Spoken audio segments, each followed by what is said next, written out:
तो हेलो मैं आपके को लेटर फ्रॉम किस के बाद लेडे एक और वीडियो लेके आ सकता तो वीडियो को पसंद आई हो पसंद है वीडियो को लाइक करना वीडियो कमेंट करना बात है सब्सक्राइब वीडियो चलते सब्सक्राइब करना फिर से होता है वीडियो चलते सब्सक्राइब करना। तो स्टार्ट करता है वीडियो बिना किसी टाइम का वाई लेटर फ्रॉम किस के बाद चैप्टर 15।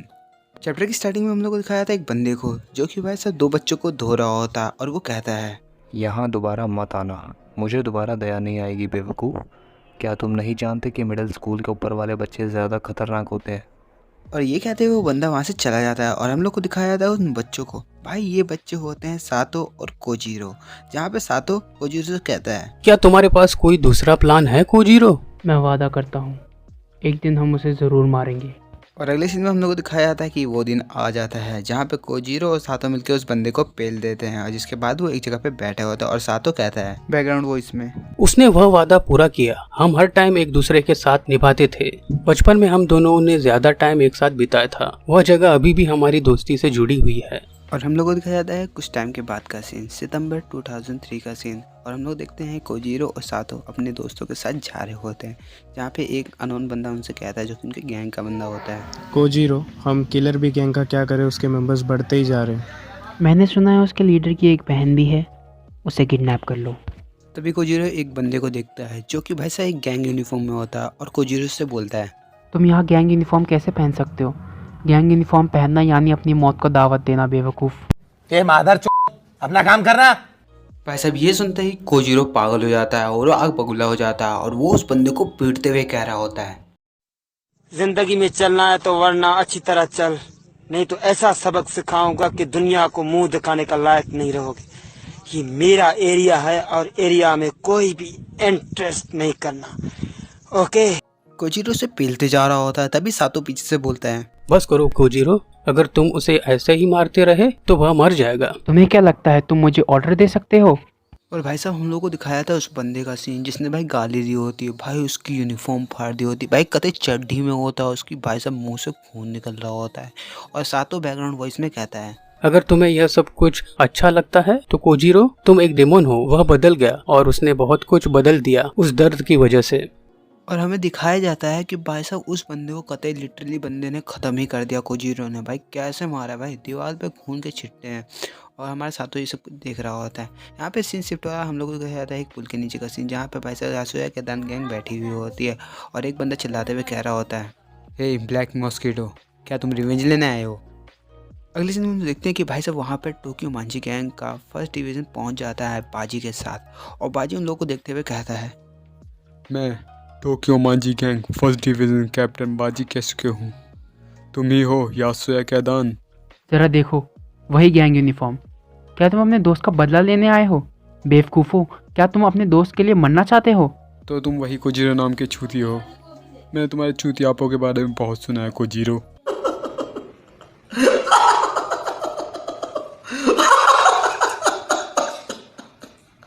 तभी कोजीरो की गैंग का एक मेंबर आगे आता है और कोजीरो से कहता है कोजीरो जरा ध्यान से, इन्होंने ब्लैक ड्रैगन को हरा रखा है। ये है टोक्यो मांझी गैंग। अगर हम इन्हें पेलते हैं तो यत्सुसा काइदन की रैंक बढ़ जाएगी। मैंने सही कहा ना सातो? तुमने सही कहा कोजीरो। तभी सातो के पीछे से एक बंदा आता है जो कि ओवर कॉन्फिडेंट होता है और वो कहता है तो अगर मैं इस चूतिए को फोड़ डालूं तो मुझे इनाम मिलेगा ना कोजीरो भाई? तभी सीन शिफ्ट होता है और अगले सीन में हम देखते हैं कि भाई साहब बाजी ने उस बंदे को खतरनाक सा मुक्का जड़ दिया होता है और बाजी कहता है बकवास बंद, फोड़ना चालू।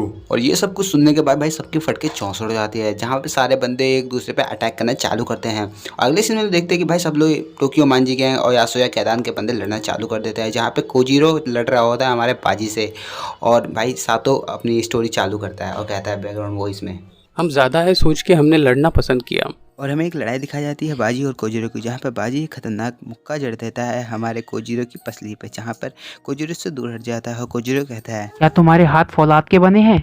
अगले सीन में दिखाया जाता है कि वहाँ पे बाजी एक मुक्का जड़ने की कोशिश करता है फिर से कोजीरो को, लेकिन वहाँ पे आ जाता है सातो और उस पंच को ब्लॉक कर लेता है और सातो कहता है एक अच्छा फाइटर है। दूसरी तरफ हमें दिखाया जाता है कोजीरो को जिसकी एक मुक्का लगने की वजह से कोजीरो की हालत खराब होती है और वो एक नाइफ निकालता है और वो कहता है चिल्लाते हुए कमीने। और वो ये नाइफ फेंकता है बाजी की तरफ जहाँ पर उसको बचाने के चक्कर में भाई साहब हमारा सातो बीच में आ जाता है, उसके पैर में वो नाइफ लग जाती है और सातो अपने मन में कहता है तुम यह नहीं कर सकते कोजीरो। ये सब कुछ देखने के बाद बाजी और कोजीरो दोनों शॉक हो जाते हैं जहाँ पर सातो अपने मन में कह रहा होता है तुम कमीने कोजीरो, अगर तुम ये करते हो तो लोग मर जाएंगे। और वो कोजीरो पे चिल्लाते हुए कहता है।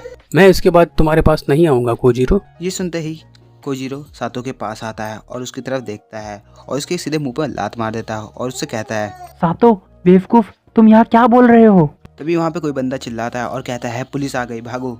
सीन शिफ्ट होता है और अगले सीन में देखते हैं कि सब लोग भाग रहे होते हैं, जहाँ पे कोजीरो बाजी से कहता है, यह चीज़ यही ख़त्म नहीं होती है, मैं तुम्हें देख लूँगा, हम फिर से किसी दिन आमने सामने होंगे, बाजी केसुके। तभी एक बंदा बाजी के पास आता है और बाजी से भागने के लिए कहता है और हम लोग को दिखाया जाता है सातो को, जो कि भाई साहब ये लेटा हुआ देख रहा होता है क्योंकि उसकी चोट लगी होती है और कोजीरो को भागते हुए देख रहा होता है। और सातो अपने मन में कहता है, हाँ, हम जल्दी मिलेंगे कोजीरो। और सातो अपने बचपन के हाइड आउट प्लेस को याद करते हुए कहता है, उस जगह को बहुत टाइम हो गया। सातो ये बातें सोच ही रहा होता है, लेकिन तभी बाजी से उठाता है और अपने साथ चलने के लिए कहता है। जहाँ पे ये सब कुछ देखने के बाद सातो शॉक हो जाता है और वो बाजी से कहता है, तुम क्या कर रहे हो? अगर तुम मुझे होस्टेज बनाने वाले हो तो बेकार है, वो मुझे बचाने वापस नहीं आने वाले। बेहतर होगा तुम मुझे छोड़कर भागो यहाँ से। तुम कोशिश कर रहे हो अपने दोस्त को बचाने की, लेकिन ये मुश्किल है। मैं तुम्हारे बारे में कुछ नहीं जानता, लेकिन तुम अगर किसी गैंग का हिस्सा बनना चाहते हो तो तुम्हारा स्वागत है टोक्यो मांजी गैंग में।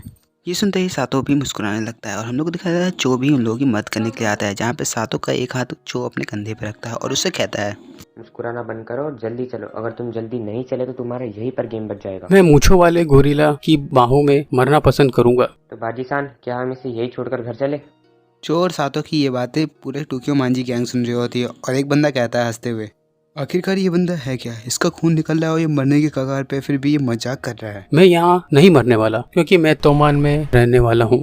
और ये कहते हुए सातो की आंखों से आंसू निकल रहे होते हैं। सीन शिफ्ट होता है प्रेजेंट में, जहाँ पे हमारा यासुया कैदान की ड्रेस में खड़ा होता है सातो, जो कि टाइम होता है 2004 7 जुलाई का, और उसके पीछे खड़ा होता है कोजीरो। और हम लोग को दिखाया जाता है ये वही मोमेंट होती है जहाँ पे लड़ाई चालू होने वाली होती है और सारे बंदे चिल्लाते हुए कह रहे होते हैं, देखो वो लोग आ गए, वो लोग आ गए। तो चलो तोमन को ख़त्म करते हैं। तो बाय बाय, मिलते हैं नई वीडियो जो कि सबसे अलग थलग मस्त। तो बाय बाय।